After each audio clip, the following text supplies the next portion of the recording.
Psalm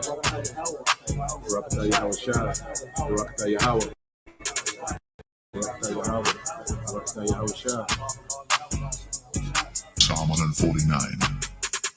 Praise ye the Lord. Sing unto the Lord a new song, and his praise in the congregation of saints.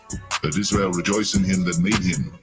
Let the children of Zion be joyful in their king. Let them praise his name in the dance. Let them sing praises unto him with the timbrel and harp. The Lord taketh pleasure in his people. He will beautify the meek with salvation. Let the saints be joyful in glory. Let them sing aloud upon their beds. Let the high praises of God be in their mouth, and a two-edged sword in their hand, to execute vengeance upon the heathen, and punishments upon the people, to bind their kings with chains and their nobles with fetters of iron, to execute upon them the judgment written. This honor have all his saints. Praise ye the Lord.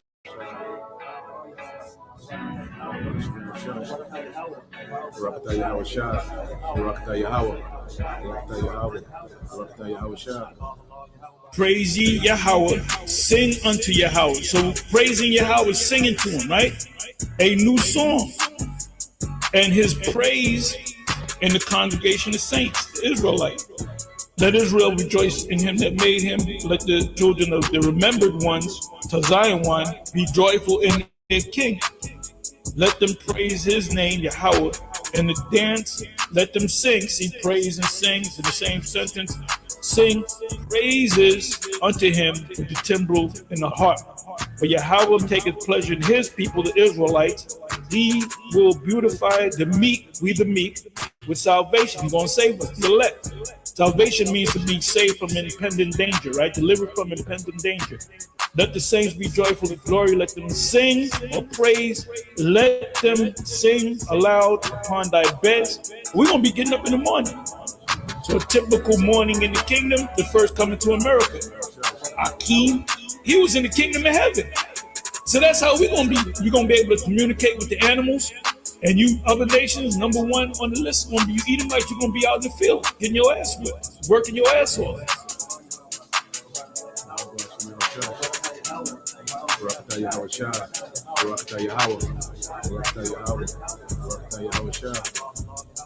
So we're going to get up in the morning singing. Hey, you're going to get up, you lay with one of your wives or concubines or whatever. So when we get up in the morning, we're going to have a smile on our face. That's what Psalm 149 is talking about. When we get up in the morning, we're going to be singing and dancing.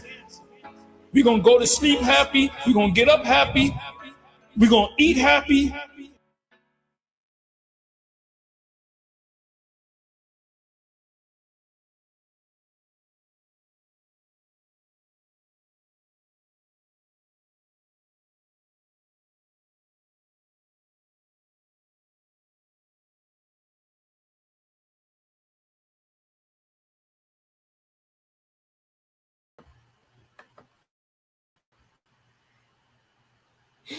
All right, Shalom.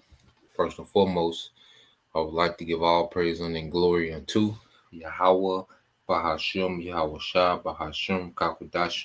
Double honors unto the apostles and the elders of GMS who rule well, teach well, being great examples towards younger brothers, and peace and blessings and salutation to the hopeful elect out there pushing his word in truth and in sincerity across the four winds in the name of Yahweh Bahashem, Yahweh Shah.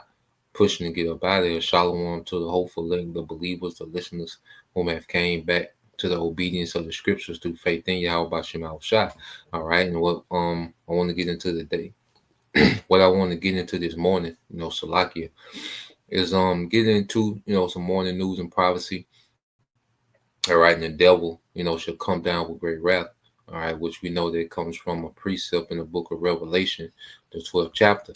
All right, now when you get into, let's go here with Habakkuk.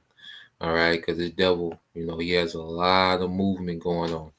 All right, as the last few days has been watching, the spirit just been having, brothers just watching a lot, reporting, and this devil has a lot going on, and he's all over the place, man. Okay, because we have to remember, I can't say it enough. This devil has a tall task, okay, that he has to try, to carry out. This devil has a lot going on. Okay, and him, trying to upset prophecy, which is written in prophecy for him to do that. So there's nothing he can do to operate outside the will of Yahweh Bashim Al Shah. Okay, and as we see these things, we report it. Okay, as watchmen.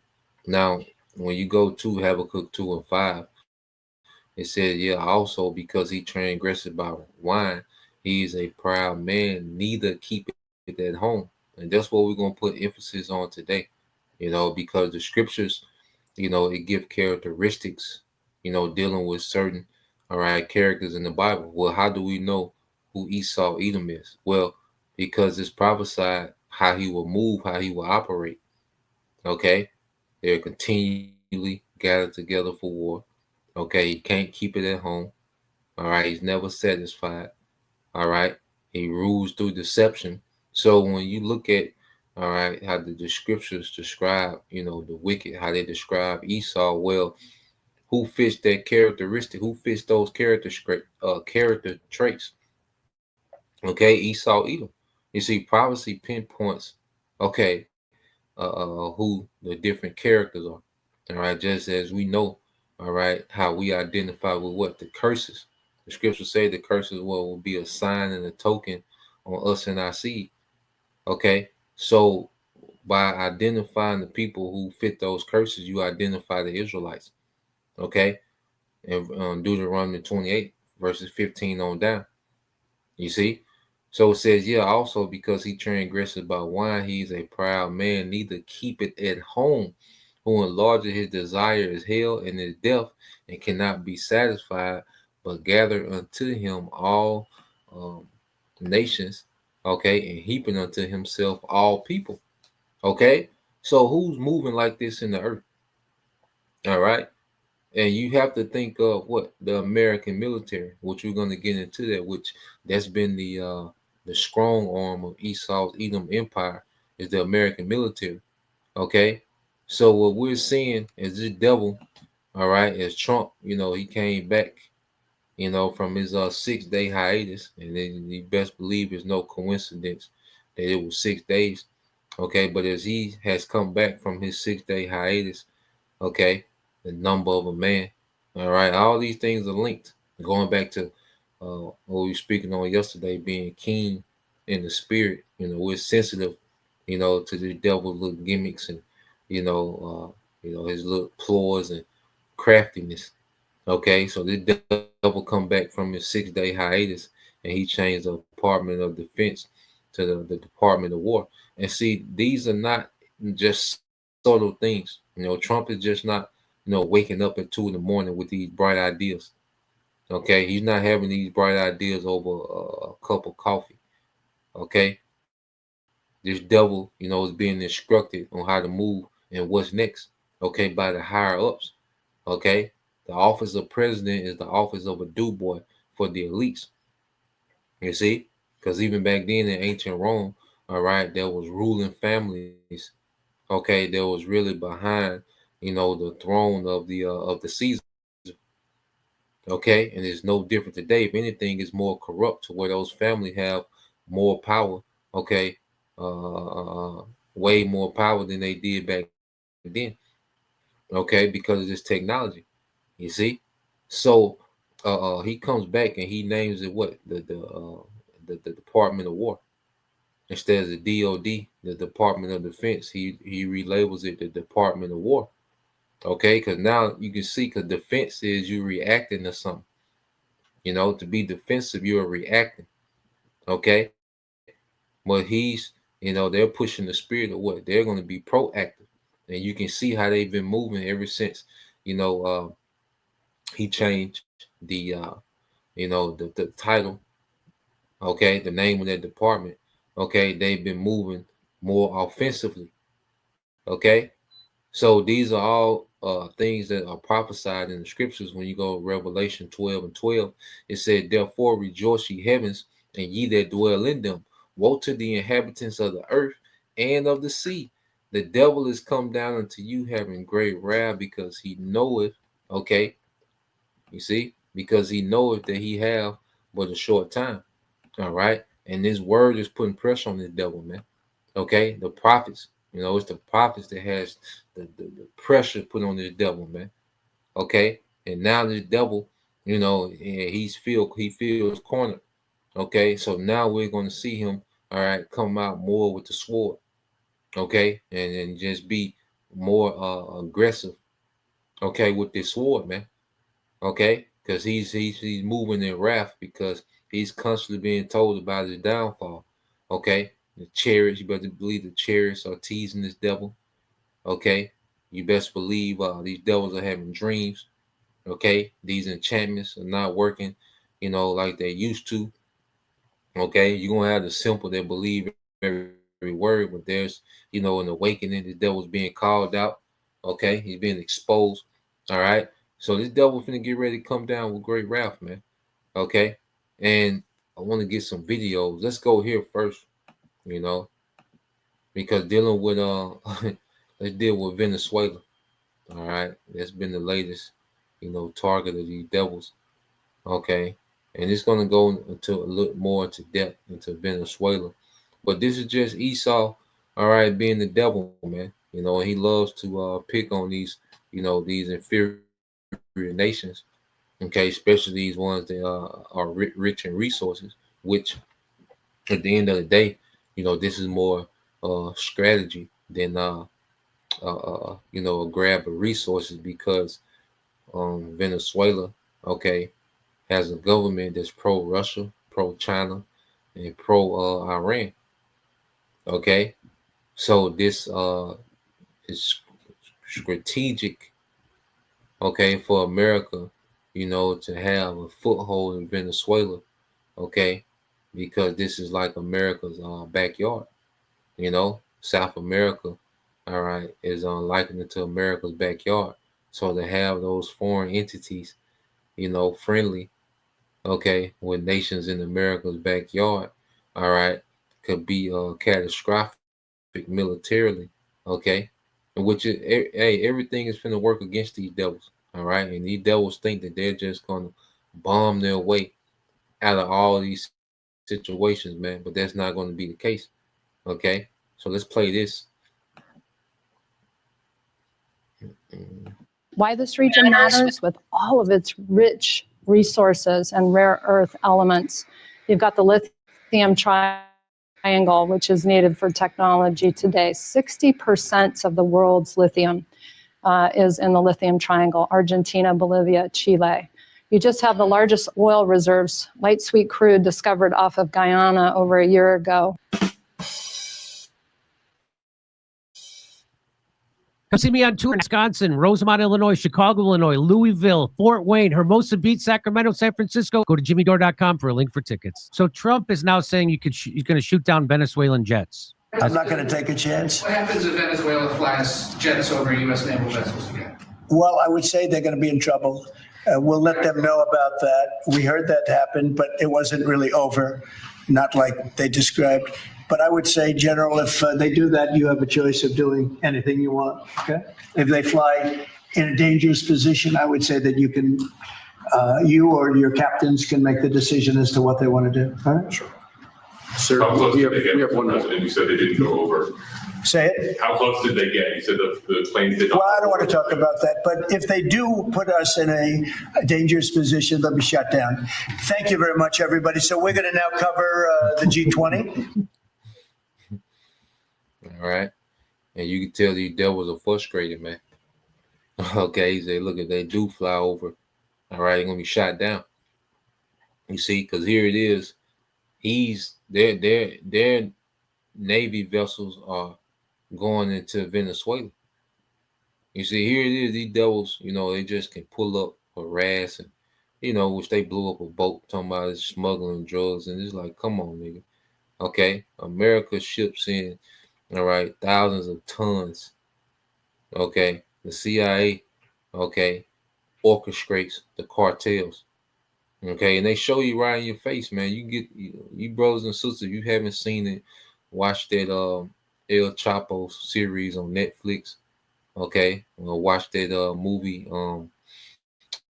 Is it American Made? I believe with Tom Cruise, where he plays this pilot I think Barry Seals. Okay, they were working for the CIA.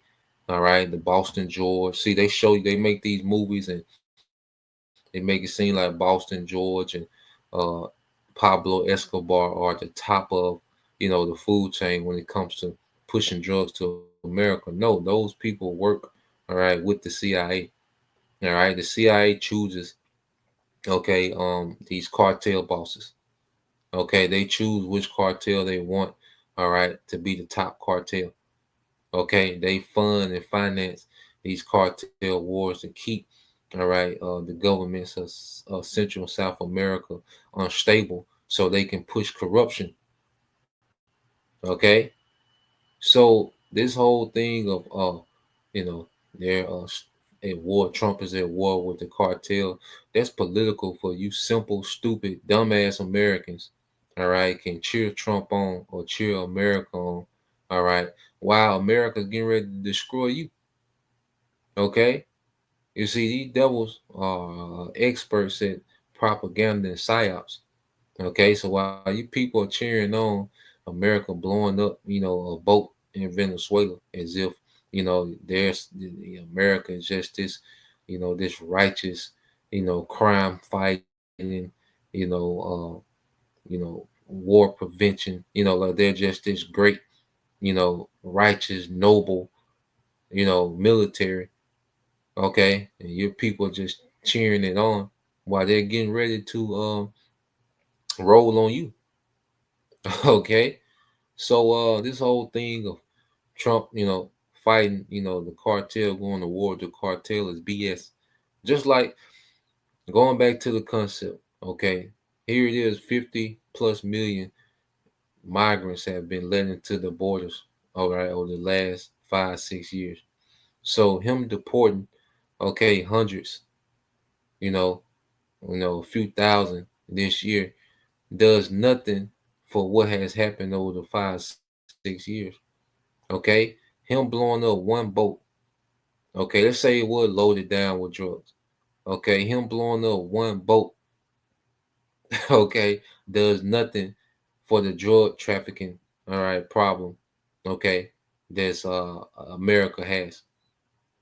Okay, which the CIA are the biggest dope boys on the earth. You see, big pharma. There's no bigger, all right, D boy, okay, than big pharma, man. You see, because a lot of these are legal drugs. Okay, well, guess what? They're found in, okay, what, your pharmaceutical industries, man. That's why, that codeine, they liken it to what? Liquid heroin. Okay, but you're able to get that over the counter. All right, but when Jake sells it, okay, which you niggas are idiots for still participating. You destroying your people, making Esau rich, and then you most likely you're going to be either put to death, okay, or in prison. Okay, so you still play that dumb game, all right, the trap, all right, you still participate in that, then you deserve everything that you get. Okay, but so they like, we're gonna shoot down Venezuelan jets. Okay, and guess where Venezuela got their jets from? America. You see, he's goddamn devil, man. But they love to jump on here, and play these victims and the hero. Okay, and you simple as Americans still eat up, all right, that played out narrative, man. Okay, so let's let this play. So the last thing that I would say is that we purchased the Oxy Pro XL model. Trump says Venezuelan jets will be shot down if they endanger U.S. ships. So I want to let you know what this is really all about. Again, I've been telling you this. Venezuela has more oil than Saudi Arabia. Trump tried to overthrow Maduro in his first term and install Juan Guaido. Didn't work. Just like George Bush did in 2002. Same thing. They've been trying to overthrow Venezuela so we could steal their oil and other natural resources. And that's why we do economic sanctions. And that's why 7 million Venezuelans have left Venezuela. A lot of them immigrated into the United States, and because we were wrecking their economy. And here is General Laura Richardson. She's going to tell you what the real purpose of the U.S. military in Central and South America is really all about. This is what it's about. If I talk to my number two adversary in the region, Russia, I mean, I've got, of course, the countries, Cuba, Venezuela, and Nicaragua with Russia relationships. But why this region matters, with all of its rich resources and rare earth elements. You've got the lithium triangle, which is needed for technology today. 60% of the world's lithium is in the lithium triangle: Argentina, Bolivia, Chile. You just have the largest oil reserves, light sweet crude, discovered off of Guyana over a year ago. You have Venezuela's resources as well with oil, copper, gold. We have the Amazon, lungs of the world. We have the 31% of the world's fresh water in this region too. I mean, it's just off the charts. We have a lot to do. This region matters. It has a lot to do with national security, and we need to step up our game. So I like the point Adam makes. He says, no mention of democracy, no mention of human rights or self-determination, just resources. What about hydrocarbons? So that's, of course, that's what she's talking about. She's talking about all the oil, among other things, gold, lithium. Well, Jimmy, people are made of carbon. So that's right. So that's what this is really about. So when Trump is pretending he's saber rattling with Venezuela again, this is what it's about. It's about the United States being the terrorists. We come in and we steal people's natural resources, and we put economic hurts on you. And if that doesn't work, then we send in the jackals. And then we send in. Oh, I wish I had that video of that guy talking about how it works. Jimmy, do you Malcolm, know? Can you find that video of that guy explaining, the ex-CIA guy explaining how it works? How they go in and they try to persuade you, and if that doesn't work, they put economic hits on you, and then if that doesn't work, they bring in the jackal and they do assassinations, and if that doesn't work, they bring in the military, and that's where we're at this point. It's all mafia tactics. And what is it all about? It's about net. She just said it. Why does this region matter? Because of their natural resources. They just say it out loud. And Trump now wants to shoot down their jets for protecting their own country. What do you want to say, Kurt? So she said the lithium triangle, but the last lithium triangle was Afghanistan, where we left all the equipment behind. Yeah, remember which that? was a little bit of a payment. Yeah. So we always make it a triangle because we got to rape their land. That's right. Every single time. The president's warning comes after Venezuela flew military aircraft near a U.S. vessel off South America for the second time in 2 days. The report follows a U.S. strike against what Trump officials said was a drug-carrying vessel from Venezuela, operated by a gang, killing 11 people. They have no proof of that. They have no evidence of that. They just made it up. They didn't go and arrest those people and put them on trial. They just blew up the boat. Venezuelan President Nicolas Maduro has said that the United States allegations about this country are not true and that the difference between the nations do not justify a military conflict. Venezuela has always been willing to talk, to engage in dialogue, but we demand respect. When asked by reporters in the Oval Office on Friday what would happen if Venezuela just flew over U.S. vessels again, Trump said Venezuela would be in trouble. Trump told his general standing beside him that he could do anything he wanted if the situation escalated. Since his return to office in January, Trump has steadily intensified his anti-drug trafficking efforts in Latin America. Okay, the biggest drug traffickers are the big pharma in the United States. Those are the drug traffickers. Okay, just so you know, addiction killed more people than any drugs coming from South America. And by the way, they're not coming from Venezuela. Maduro has accused the U.S. of seeking regime change through military threat. That's exactly what's happening right now. When asked about the comments, Trump said, "We're not talking about that," but mentioned that what he called a very strange election in Venezuela. Maduro was sworn in his third term in January after a contested election. Trump went on to say that the drugs are pouring into the U.S. from Venezuela. That's a lie. That's not where they're coming from. The U.S. military has moved to bolster its forces in the Southern Caribbean, including through the deployment of additional naval vessels and thousands of Marines and sailors to stem the flow of drugs. That's not what they're there for. The White House said on Friday that it is sending 10 F-35 fighter jets to Puerto Rico. When asked about the buildup of the military assets in the Caribbean, Trump said, "I think it's just strong. We're strong on drugs. We don't want drugs killing our people." Trump is Just a long vaccine. time. He's a longtime critic of Maduro and doubled a reward for information leading to his arrest in August to $50 million, accusing Maduro of being one of the largest narco traffickers in the world. Okay, it's all made up. It's not true. Trump, when asked if he plans on carrying out a strike inside Venezuela, here's what he said. Are you considering attacking the cartels inside of Venezuela? You attack. Well, you're going to find out. You're going to find out. So when asked if he's going to attack inside Venezuela, he said, "You're going to find out." So again, this is your peace president. No matter who you vote for, you get John McCain. No matter who you vote for, you get John McCain. And Donald Trump is not what he campaigned on. He is not what he was. We could end all this with a phone call. He's doing this. He's still funding the war in Ukraine. He's still funding a genocide. He's bombing Iran, bombed the Yemen people.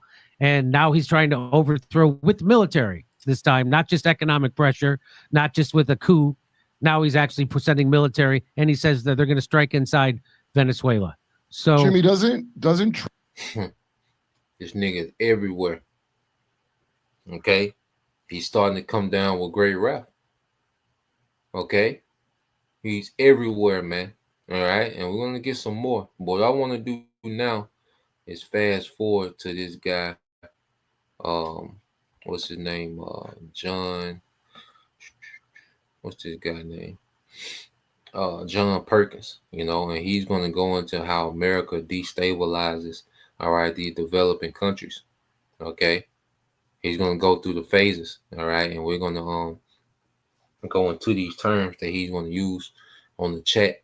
All right. Just to expound so we can understand, all right, how America, has built the empire, okay, by destabilizing, all right, these developing countries. Okay. So let's go here. This is John Perkins.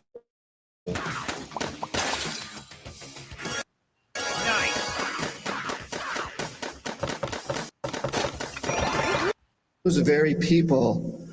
All right. So I'm going to rewind just a little bit. So this is this guy, John Perkins. Okay. And he explains, all right, how the U.S. created an empire, all right, debt traps, jackals, and oil.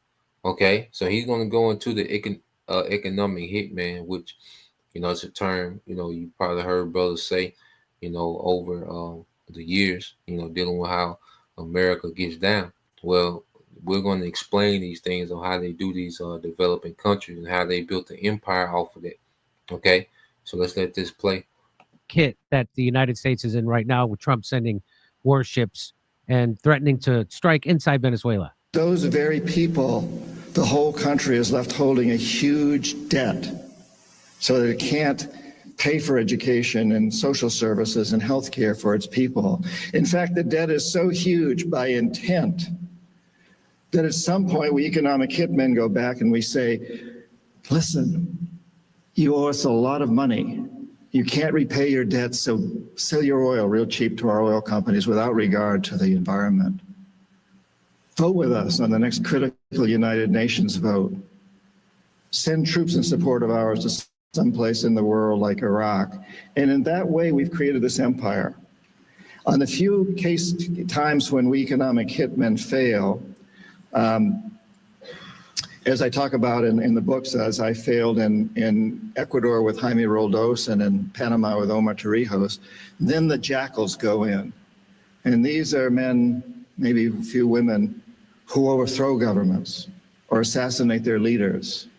So if I'm unable to bring them around, if the economic hitman is unable to bring them around through legal means, what we do is we use legal means through the World Bank, but it's basically corrupting the leaders of these countries. If we're unable to corrupt them, then the jackals go in and take care of them.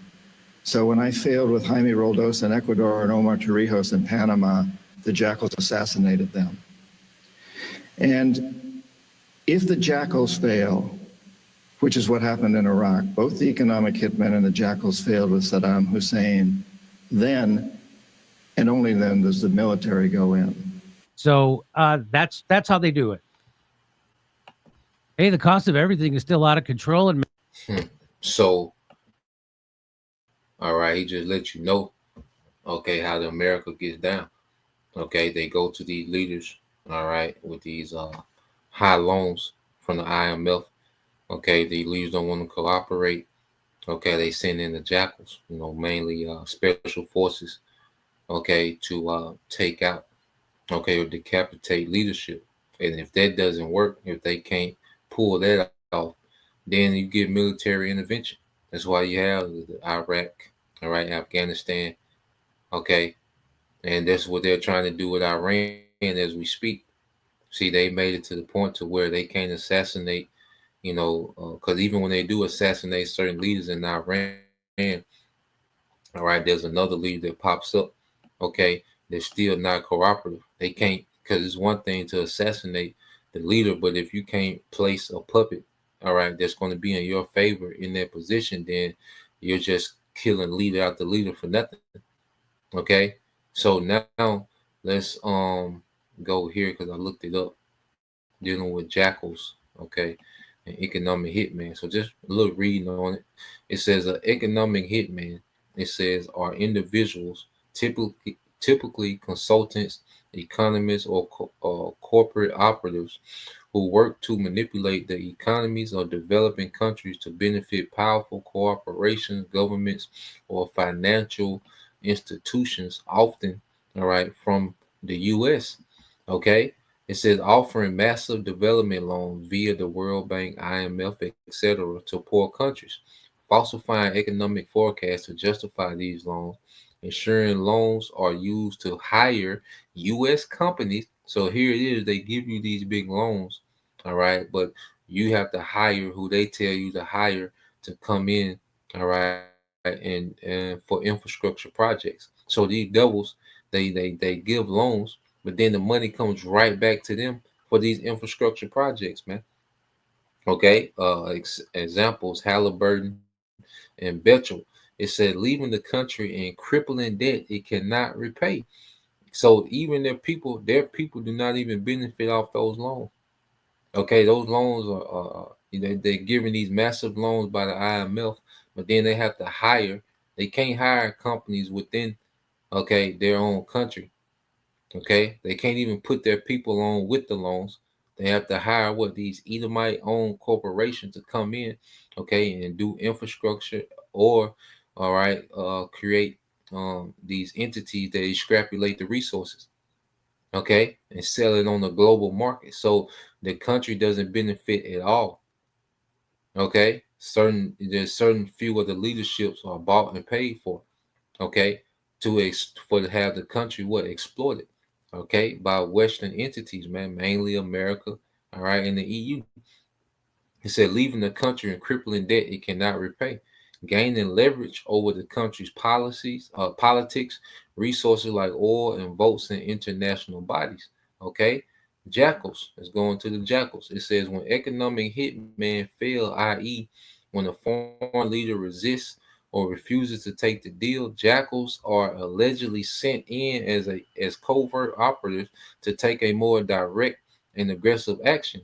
The stabilizing government, staging coups, assassinating uncooperative leaders. Perkin claims that if a leader resists economic manipulation, jackals step in either to overthrow or eliminate them.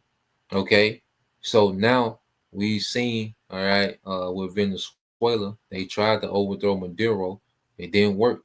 Okay, so they passed the jackal phase. Now we see the phase of military, all right, intervention. Okay, the same thing with Iran. Now we're seeing more military intervention. Okay, because they didn't take the loan, all right, and then they wasn't able to assassinate or eliminate, okay, the leadership. You see, so now this man is all down in Venezuela. Now this is something else, which let me show this real quick, just a map to show you strategically. Okay. Venezuela on the map. All right. So you look at Venezuela, which is right here, and right, it's in the north of South America, which puts it at the bottom of what you call the Gulf. Okay. So with Iran, China, and Russia, if Venezuela is friendly to them, well, if Russia, China, and Russia, China, and Iran is able to install military hardware in Venezuela, okay, that could be detrimental, okay, to America as far as war strategy, man. Okay, which they've been over there. Russia has, a few bombers over there. They say the bombers, wasn't armed. Okay, and it's it's war strategy, man. Okay, because guess what? Even if these Eastern powers, all right, the kings of the East, they don't have any hardware there. Well, the fact that they're friendly and cozying up with Venezuela, that stretches American military resources, okay, and attention over here to Venezuela. You see, America is spreading itself thin just like the Roman Empire, okay, which we'll get into that. But first, let's go back here, okay. Now let's go here because this just happened, I think yesterday. Okay, so let's go here. Okay, so now the small hats have bombed in Qatar. Okay, they have bombed another country, another sovereign country, supposedly sovereign country. Okay, so they bombed in Qatar. So we're going to listen to this and then we're going to, explain what's going on with that. All right, well, these small hats, which are backed by America, they done bombed in Qatar.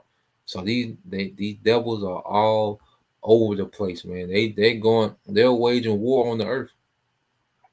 You see, Esau just waging war on the earth, man. All right, internationally, nationally, domestically. Okay, so let's let this play. Welcome to another Zeteo Breaking News Town Hall. I'm Mehdi Hassan, and we are talking about the big story of the day, the Israeli attack on Qatar, on Doha. We woke up this morning to news that the Israelis, and sometimes when you do these stories, you say, maybe the Israelis, because the Israelis traditionally didn't take credit, but they are bragging. Benjamin Netanyahu is bragging about the fact that he launched what can only be described as an illegal attack on a sovereign nation to try and take out the entire Hamas negotiating team leadership in Doha, Qatar. Whether it was with U.S.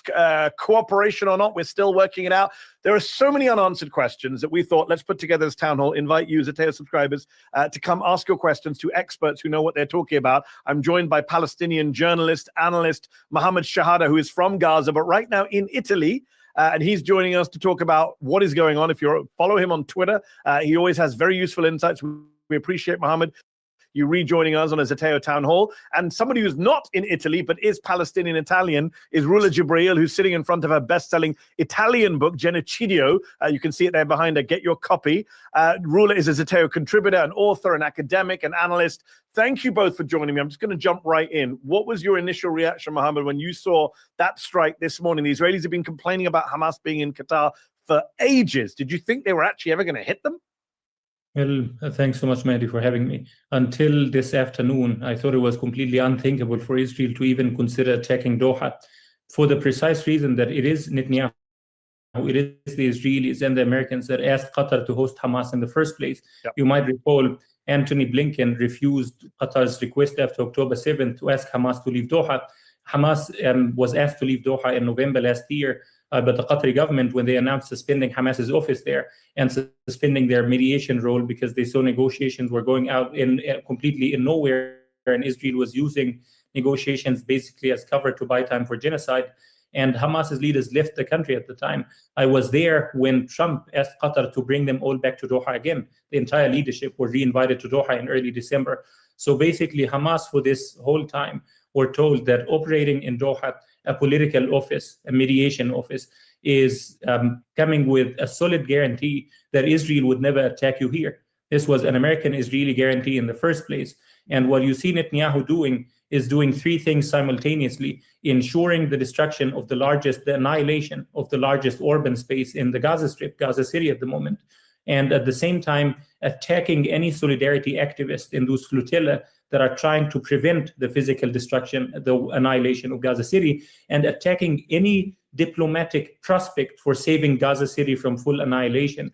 So he managed to do this outstandingly today, bringing the negotiations to a halt. Qatar announced that it would suspend its role, and there's no incentive for Hamas to be there anymore and engage in those talks when they're just there in a death trap. Yeah.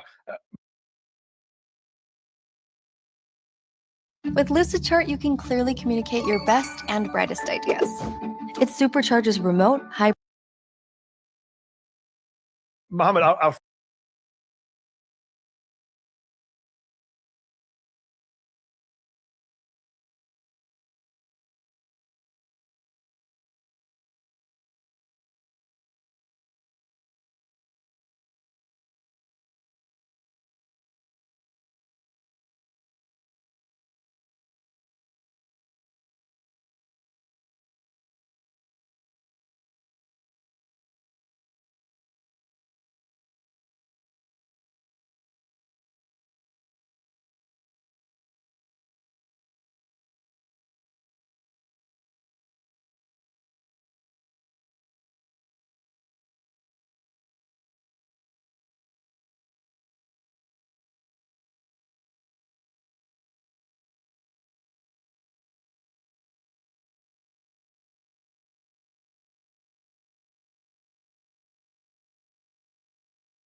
Yeah, Salaki.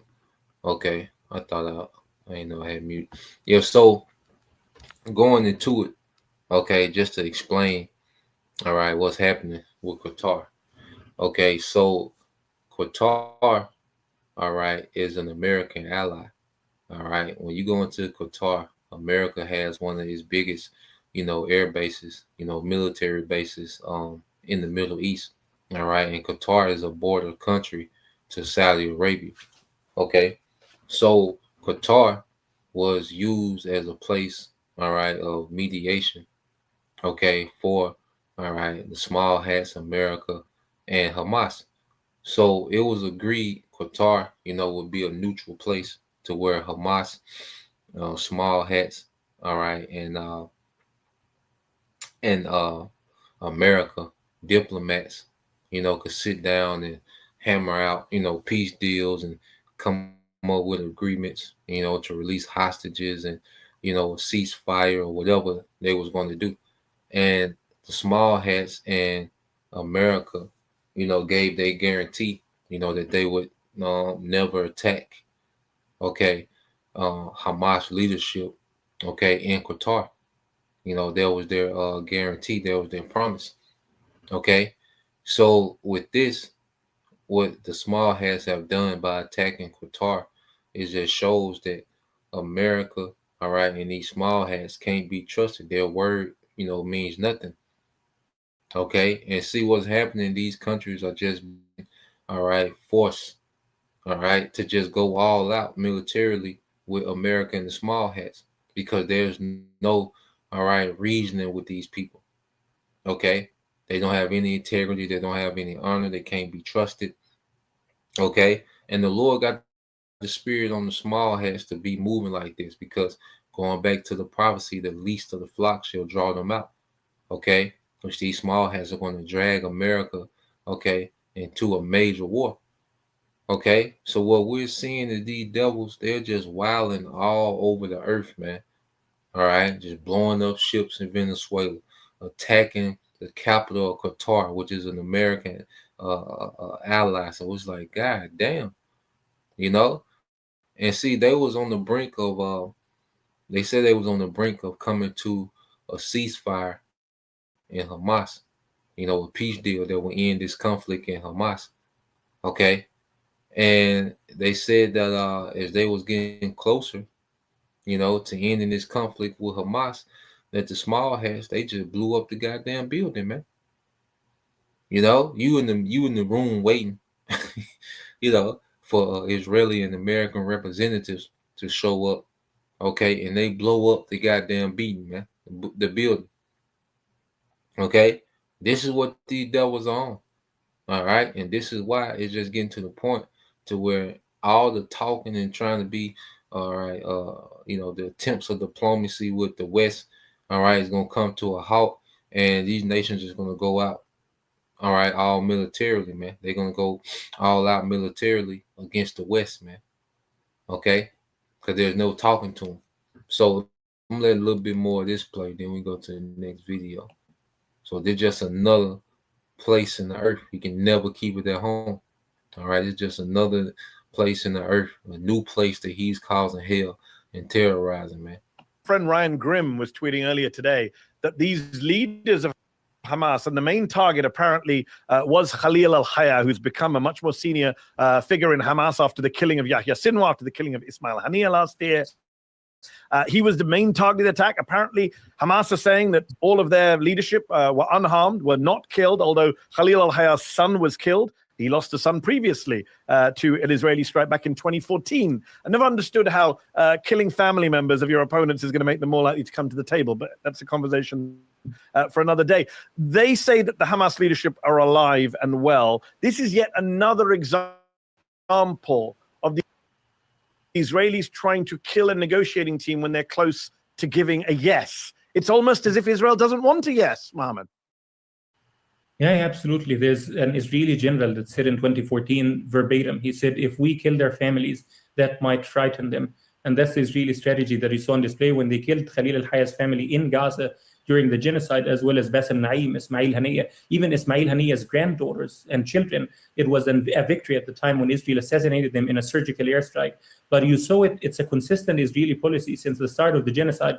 In July 24, right after Haniyeh accepted Biden's ceasefire proposal and prisoner swap proposal that would have seen the release of Israeli hostages, Israel assassinated him immediately in Tehran. He was the chief negotiator for Hamas.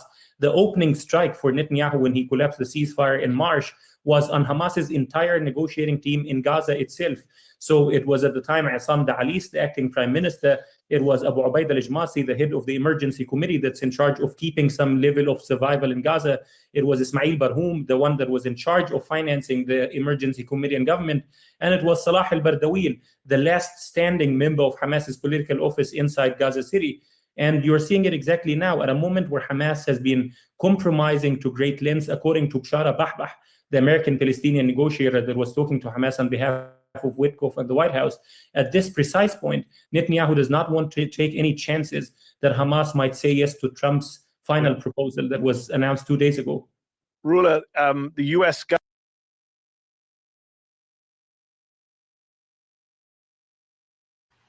All right, so yeah, just to sum it up, all right, Trump, he's trying to hammer out a deal, because Trump wants to be looked at as, this great peacemaker in the earth. So he's trying to hammer out some deal to end the fight. Okay. And at the end of the day, all right, these small hats don't want to end no fight. All right. And another dynamic too is that, they're able to do this fighting because of American intelligence, okay, and American weaponry. Okay. So Trump, all right, and the U.S. to never stop, okay, supplying the small hats with the ability to wage, these endless wars, okay, and be a terror in that region, because that benefits America.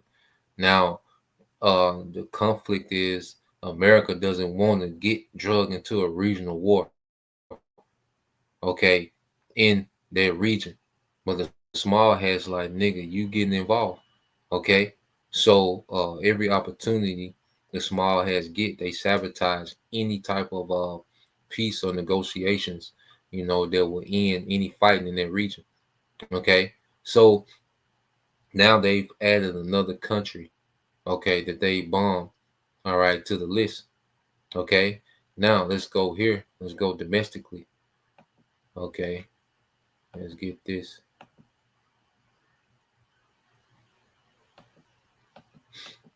And then what's that? Psalms 50. If a brother can post it, the book of Psalms, Psalms 55 verses 21 and 22, maybe verse 20. So let's go here domestically. All right, what's happening? Because you've been having all right, Jake, hold on. You've been having Jake, on TikTok in Chicago talking about, they got switches and Trump don't want to see them, and let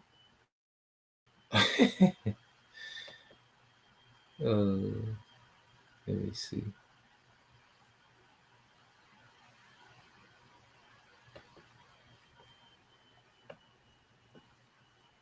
All right, so let's play this one. Well, let's pull this one up, and it's another one I want to pull up. Okay, there they go. So yeah, let's go here. All right, because you got Jake in Chicago, speaking about they got switches, and Trump don't want to see them, and this and that, which we know. All right, this Esau element that's war. All right, and he wants you niggas, to play tough. That's one thing Esau wants. All right, is you niggas to be tough, and it's gonna be interesting when they go into Chicago. But this is just another arena. So this devil, he got, he spread out to Ukraine. All right, he spread out in Venezuela. Now they bombing Qatar. Then they want to, federalize, law enforcement in the states. Okay, so the military is every goddamn where, man. Okay, and let's get this real quick, and then we'll get these next two videos. All right, but let's get this in the book of Psalms, chapter 55. Okay, and this is what this devil does. Okay, because remember, here it is, you can be an ally, to America and still get bombed. All right, let's say Qatar houses one of the main bases of operation, air bases of operation from in that region for America. Okay, so Qatar hosts American troops. They house American troops. Okay, and still get bombed. You see, Psalm 65 and 20 says, he put forth his hands against such as be at peace with him. He had broken his covenant, man. And this is how the devil gets down, all right, throughout history, man. Okay. He did it, you can go into history, he did it as the Greeks. He will make certain deals even with the Maccabees and break them, the Maccabean revolt. Okay. He will have certain covenants with them. He will break. He did it with, the tribes, Northern Kingdom over here. Okay, mainly Gad. He will come up with treaties and break those. Okay, and now, in this geopolitical arena, or this modern geopolitical arena, his word doesn't mean anything. Okay, and he can make a peace deal with you, all right, 1 week, and bomb you the next week. You know, because a covenant is just an agreement. Okay? So his agreements don't mean anything. And these nations, you know, they're being pushed to the point to where the only thing they can do is respond, okay, with fire. Okay, he said the words of his mouth were smoother than butter, but war, all right, was in his heart. His words were softer than oil, all right, yet were they drawn swords, all right. So this man's, all right, words were softer than oil, but yet, all right, were they drawn swords, okay. And this is, you know, the earth is like, look, you can't talk to this nigga, man. Okay, that's the concept. All right, that's the conclusion that everyone is coming to, is that this man can't be reasoned with. Okay, so let's go back. All right, to here. Let's go to here. Let's get this video. So let's go to Jake, and then we're gonna go into Esau's response. All right. Let's see. Reporting live from Hypers Club in Atlanta for Hyperplus News, I'm John Abba. Over the last few weeks, the Trump administration has sparked several conversations on crime in highly urban cities like DC, Baltimore, and Los Angeles. According to Trump, these cities have failed to handle their crime rate, and in response, Trump will send in the National Guard into DC to help. Now, many have opposed the use of the military being used against civilians, while others have cheered on the move, pointing out how quickly things have improved. Just a few days ago, on his Truth Social platform, Trump would now threaten Chicago as the next city he may have to bring the National Guard or military to. He would go on to write, "I love the smell of deportation in the morning. Chicago about to find out why it's called the Department of War." He would then go on to share a picture of himself on the body of an army general. Now, the president's words were definitely alarming for those in Chicago, including the city's own mayor, who would directly respond to the message on his X account. The president's threats are beneath the honor of our nation, but the reality is that he wants to occupy our city and break our constitution. We must defend our democracy from this authoritarianism by protecting each other and protecting Chicago from Donald Trump. Outside of political figures in Chicago reacting to Trump's threats, those who are accused of being directly connected to the crime would respond. Over on TikTok, videos will begin to circulate of gang members and so-called thugs explaining that Chicago will not comply so easily like other cities. Man, Trump talking about something Chicago about to find out why it's called the Department of War. Nigga, you about to find out why it's called Direct. The fuck, goofy ass nigga? We ain't scared of this shit. Trump, do not send the National Guard to Chicago, gang. Do not, I repeat, do not do it. We are a different fucking breed out here, nigga. We are not Los Angeles. Nigga, we are not Washington, D.C. Nigga, this is Chicago, nigga. The niggas go fight back. I'm telling you, them niggas go fight back, gang. Whatever, I don't give a fuck what you talking about. Them young niggas got switches, gang. They not going for that shit, bro. I know a bunch of y'all finna say, oh, it's the National Guard. They can't do anything about it. They must go in Chicago. Nigga, do y'all know that it's more bad people than good people, bro? There are over 100,000 gangs in Chicago. Let me tell y'all something personally, bro. Trump, I don't know why the f you think that these young niggas in Iraq finna be scared. They ain't scared no National Guard, shorty. They ass is not playing out here, boy. The National Guard should be scared of them. I ain't gonna lie to you. That's what they be wrong. These YNs pull up to the police station with switches. You know what I'm saying? Drake's everything, shorty. Right in front of the station. I know exactly what I said, bro. No capping. So it's like, this shit crazy. These little niggas crazy, boy. Now, these threats made by gang members in Chicago to the National Guard will cause many Black users online to now chime in and share how ridiculous they felt their logic was. Are y'all serious? Do y'all really think that y'all can take on the U.S. military? Bro, the military overtakes countries, bro.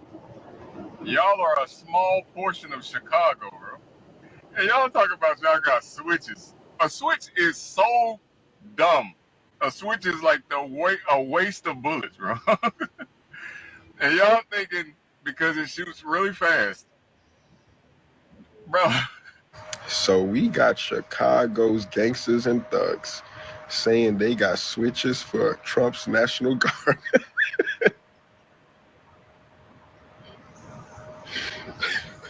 Let's entertain that for maybe 2 seconds, right? First off, you think they don't know what you guys got? Where do you think those switches came from?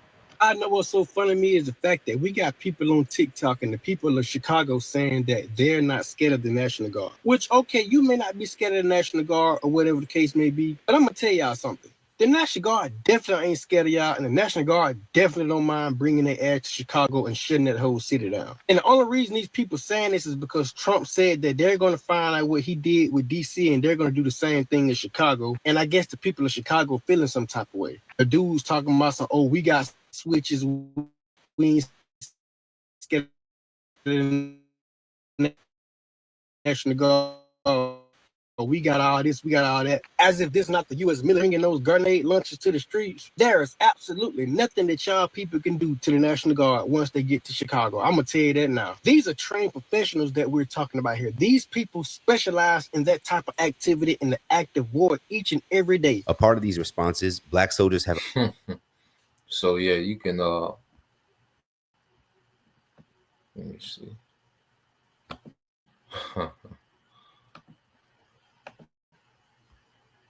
You can watch the rest of it. All right. Put this up here. It's gonna be interesting, you know, and that's what Trump wants, you know, and Esau, you know, because Trump just a piece of the, you know, the whole machine. But yeah, this is what Esau wants. He wants you, Jake, you know, to be aggressive. He wants you, Jakes, to wild out, crash out. That's what he wants. And if you don't do it, Esau gonna get somebody to crash out for you so he can do what he want to do. Esau wants that justification, man.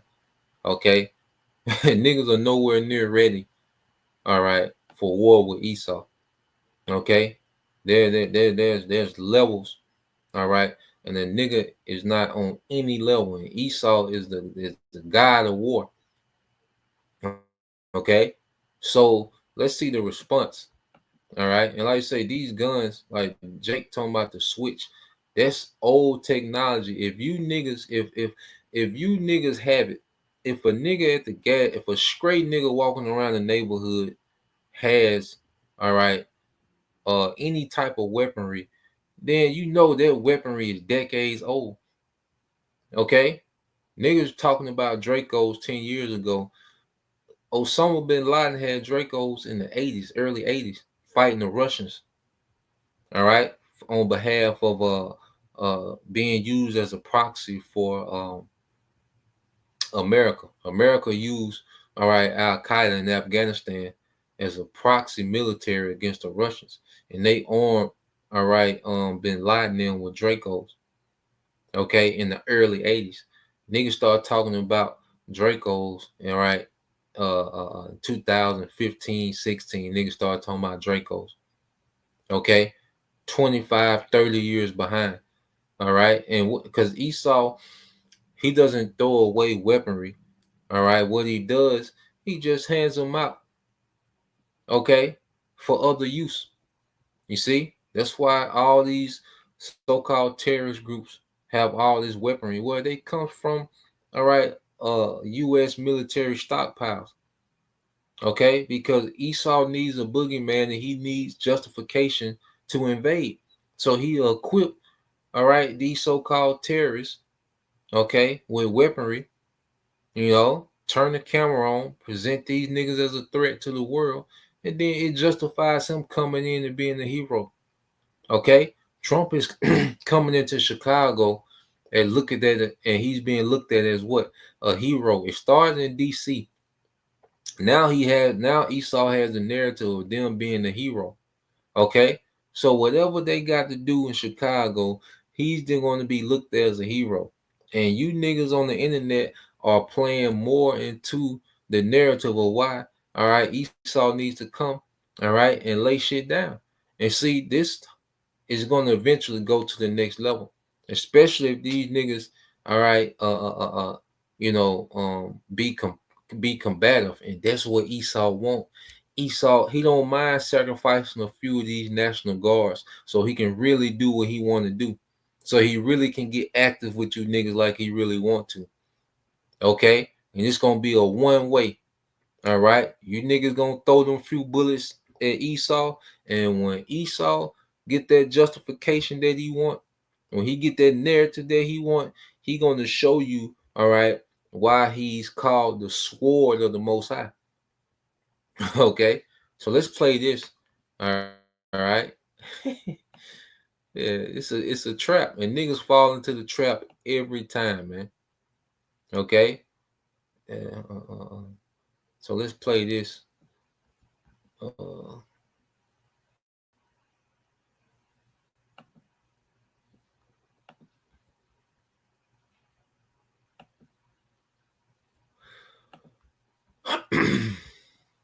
Well, a few minutes ago, hundreds of U.S. Army vehicles started pouring into Chicago by train. Yes, Bradley, fighting vehicles among other vehicles with 50 caliber weapons on there. You can see Red Cross trucks, medical trucks, troop carrier trucks, but mostly Bradley.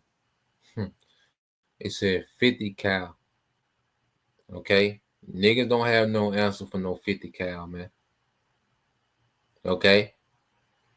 And I want to see these niggas to do this, man. You know, I'm excited, you know, like a big, you know, football game, you know, because I used to be a big sports fan, but like a big game.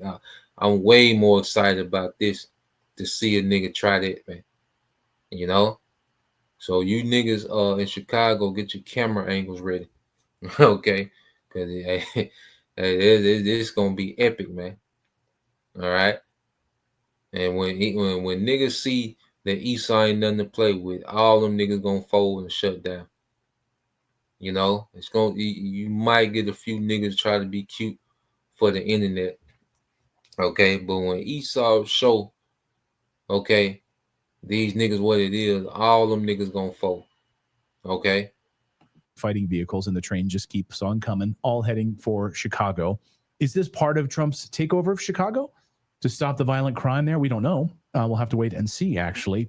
Meanwhile, we're learning that the city leadership in Chicago, along with Chicago businesses, are intentionally interfering with ICE agents, preventing them from doing their job all across the city. Here's one of the organizations, Indivisible Illinois. Emergency protest. Get ICE out of Chicago. They tell people where to show up Tuesday, September 9th at 5 p.m. in Chicago to stop ICE agents. This is a national group, by the way, called Indivisible, but they have branches all over the United States. It's worth pointing out, right now, there have been 13,772 homicides in Chicago since 2001. That's more than the U.S. military combat deaths by 2.5 times. And of course, 80% of them are Black Americans. Terry Newsom is the host of Behind Enemy Lines. He has been out in the streets watching as these ICE agents are being harassed and blocked from doing their job. Businesses specifically closing their doors and hiding these illegal immigrants and others behind closed doors as ICE agents try to do their job. And so now, you know, Chicago, all right, the businesses are supposed to be interfering with ICE agents, okay, coming in and deporting. All right, illegals. Okay. So they're already setting the stage, okay, for the spirit of rebellion in Chicago. And you're gonna see the devil, all right, you know, play the victim. You see? And Jake is gonna play right into Esau's narrative for Esau to do exactly what he wants to do, and that's really lay shit down. Okay. To knock niggas' dreads all over goddamn Chicago. Okay? So you're gonna see the devil, all right? And one thing that Esau has mastered, all right, is playing the victim. Okay? And once he plays the victim, that means he's getting ready to come with that hammer. Okay? To you know, to be the hero. Okay. Welcome back to the show. Good to see you. Thank you. Thanks for having me back. I appreciate it. Yeah, to your point, there's multiple businesses in Chicago that are doing everything they can to try to prevent ICE from knowing about how many illegal immigrants. I have, a number of different friends that are truck drivers. Multiple locations are checking their vehicles before they back up to the docks. They're securing their front doors, even with just parcel packages. So they're locked down. They know they have tons of illegal workers, and they don't care, and they're going to try to protect them. So this Indivisible Illinois holding this protest. Tell us about this organization. I mean, it seems like they're a national organization with a sort of a chapter in Illinois, organizing people to come out and stop ICE agents from doing their job. I mean, shouldn't the Department of Justice be involved in investigating this? Yeah. They work with another one called Action Network, another big one that gets actually more funding. Both of them work together. Individuals has their own chapters throughout the city of Chicago. And for instance, the one location, Downers Grove, I won't say the hotel, but they were there. Somebody from the hotel must have said that the ICE agents were staying there in county, which is the second biggest county in the city of Chicago. So they put them out there, to keep them probably safer. These people showed up. I sent you the video. I had a confrontation. They all got around me just like they typically do everywhere. We don't start it. They start it. As I walked up to the rally in front of the hotel, I saw another guy there with a bloody nose and stuff. I just got the video before here. They got in a fight with them. Right before I walked up, I told the police officers, hey, I'm going up here by myself. I'm not going to start trouble. The cop goes, hey, listen, I don't need any violence. I said, I'm not going to start any violence unless they touch me. And sure enough, they got around me. I ducked under them. And the one guy that looks like Che doing the Cuban Revolution got in my face. We had an argument. He went to poke me. And I almost hit him. The police officers behind me grabbed my arm. The guy poked me like a half inch from my nose. And was yelling and spitting and screaming at me. And I didn't know that there was a fight right before I got there until before I jumped on the show. It's out there right now. It got pretty aggressive with one guy by himself. This episode is brought to you by Rumble Premium, the home of free speech and exclusive content from the video. See, this is the narrative that Esau needs. That his agents are in danger. The people that he's sending to bring order to the city, are in danger. And they're interfering with federal, business. And you have to know that these protesters, you best believe they're paid, to do this. Because they're going to make another good point. These main people are protesting. Well, they don't live in these neighborhoods, that are saturated with violence. A lot of these people that you see are these liberals, people that live nowhere near, the violence that's in these neighborhoods. Because you see Jake that live in these neighborhoods, they're begging Trump to come and get these niggas, man. But then you see these protests against ICE and protests against the Trump takeover. Well, you have to understand that they need, resistance to justify what they want to do. So they want, Jake to get, wild, and they need, this element of protesting, and people interfering with them trying to do their job, to justify what they want to do.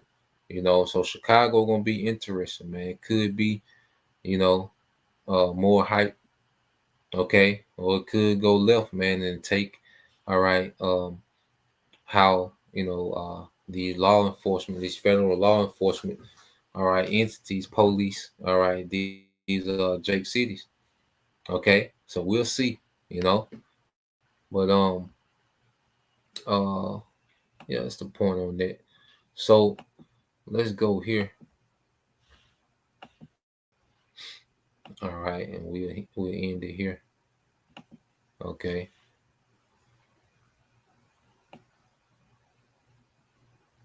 Let's get this. All right. It said so I asked, just a quick Google, did Rome, spread itself too thin militarily? All right, and it says yes, Rome's vast territorial expansion ultimately stretched its military resources too thin. making it difficult to defend its extensive borders against constant pressure from migrating tribes and eternal rebellions, a problem exacerbated by slow communication, logistical challenges, and eternal instability, man. Okay? So just as, Rome stretched itself too far internationally, okay, it had internal strife, okay? And ultimately, Rome tried to do too much in America, all right, which is the core of the new Roman Empire, okay, is doing the same thing. Okay, it said decline in military effectiveness. It said the overwhelming demands of maintaining and defending the empire led to a decline in military effectiveness, which forces spread too thin and lacking the ability to mount a unified defense, man. Okay, too much, man. It said troops stationed in distant border regions often develop local loyalty rather than loyalty to the empire, undermining the central government's authority, man. So, and as we go into, we can go to it again. All right. Let's go here.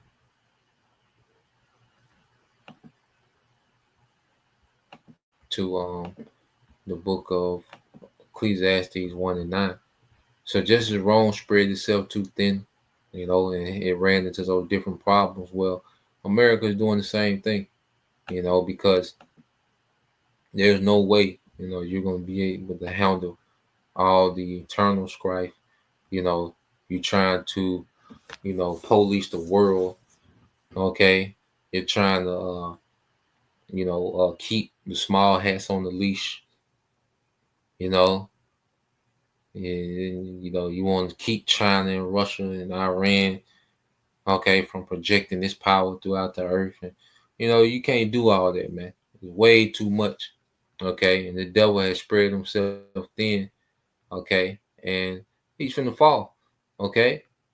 And in the midst of that fall, he's going to judge. He's going to, he's going to get some stripes on his way out. All right, he's going to go out swinging. Okay, and that's going to be the judgment of the Lord because he's the sword. Okay, but he's getting ready to go out, man. Ecclesiastes 1 and 9 said, "The thing that have been, it is that which shall be, and that which is done, and that which shall be done. And there is no new thing, all right, under the sun, all right, which under the sun is in the earth." Okay, so what we're seeing happening, is all the symptoms, okay, of the fall of an empire. Okay, and that's why you read this in the NLT. It said history merely repeats itself. It has all been done before. Nothing under the sun is truly new. Okay, nothing under the sun is truly new. History repeats itself, man. Okay, so we're seeing, the same steps before the collapse of Rome, okay, being implemented before the collapse of America. Okay, so that was the point. Just wanted to get into that news and prophecy of the morning. Okay, so you see the devils all over the place, man. From sea to sea, from hood to hood. All right, from hemisphere to hemisphere. Okay, this nigga's every goddamn way. Okay, so Lord will, you brothers, all right, and you sisters edified once again. I want to give all praise and glory unto Yahweh, Bahashem, Yahweh Shai, Bahashem Kakadash. And double honors unto the apostles and the elders of GMS who rule well, teach well, being great examples towards younger brothers. And peace and blessings, salutations to the hopeful elect. Shalom.